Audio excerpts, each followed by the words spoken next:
Prime Minister Pham Minh Chinh has called on Vietnam and the UK, especially their business communities, to make the most of the UK-Vietnam Free Trade Agreement, UKVFTA, and the Comprehensive and Progressive Agreement for Trans-Pacific Partnership, CPTPP, to advance bilateral ties in a more substantive and effective manner.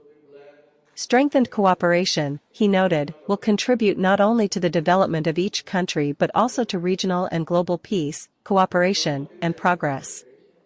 Speaking at a meeting in Hanoi on June 28 with the UK business community and enterprises operating in Vietnam, the Prime Minister laid out a vision for long-term cooperation in key sectors aligned with Vietnam's newly issued 4 strategic pillars.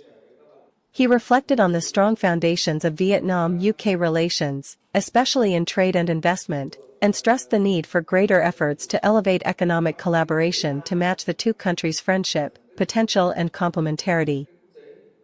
Setting a target of $10 billion in two-way trade and calling for a similar level of direct and indirect UK investments in Vietnam, the Prime Minister proposed 6 priority areas for breakthrough cooperation.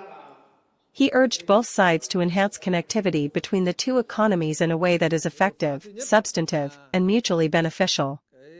He called for stronger collaboration in science and technology, innovation, and digital transformation to capitalize on the 4th Industrial Revolution.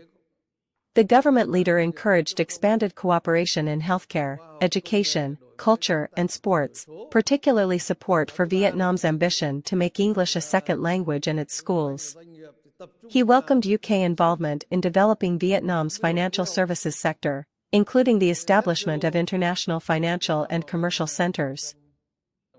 In addition, he expressed his hope that UK businesses will help Vietnamese companies join global production, supply, and distribution chains and assist in nurturing domestic tech unicorns. He affirmed the government's commitment to maintaining a business environment aligned with international practices and the laws of both countries. At the meeting, representatives from the UK Advisory Council, the British Chamber of Commerce in Vietnam and UK businesses praised Vietnam's dynamic investment environment and acknowledged the government's efforts to promote reform, innovation, and sustainable growth. Participants discussed Vietnam's plans to establish international financial center, attract green finance, develop renewable energy and support social sectors such as education and healthcare. UK businesses expressed a strong commitment to long-term investment in Vietnam.